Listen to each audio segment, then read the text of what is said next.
আসসালামু আলাইকুম। আজকে আমি আপনাদের সঙ্গে অনেক সুন্দর একটা ভিডিও শেয়ার করতে এসেছি।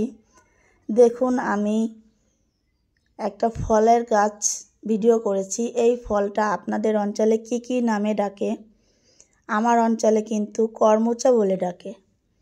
ফলটা খেতে কিন্তু খুবই টেস্টি, টক একটা ফল। এই ফলটা এমনি লবণ দিয়েও খাওয়া যায়, মেখেও খাওয়া যায়, আবার তরকারিতেও টকের তরকারি রান্না করেও খাওয়া যায়।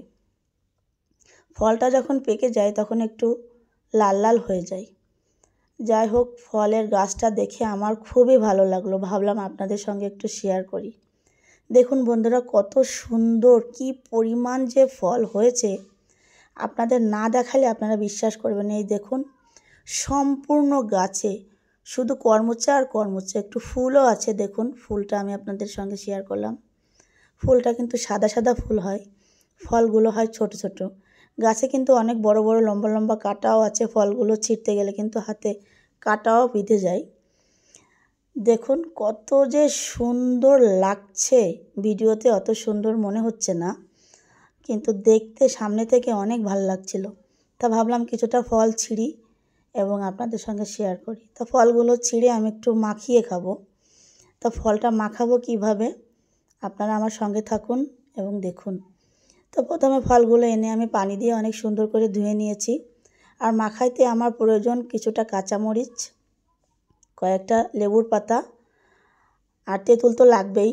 ফলটা যেহেতু টক, আর তেঁতুলটা দিলে আরও টক হবে, আরও টেস্টি হবে। তো আমি বিট লবণ নিয়েছি, আমাদের খাবার লবণ, লেবু পাতা আর তেঁতুল। এটা কুচি কুচি করে কেটে নিচ্ছি। আর ফলটার ভিতরে একটু বিচি থাকে, বিচিটা বের করে নিয়েছি। বিচিটা কিন্তু তিতো তিতো লাগে, বিচিটা অবশ্যই বের করে নিতে হবে কাটাকাটির সময়।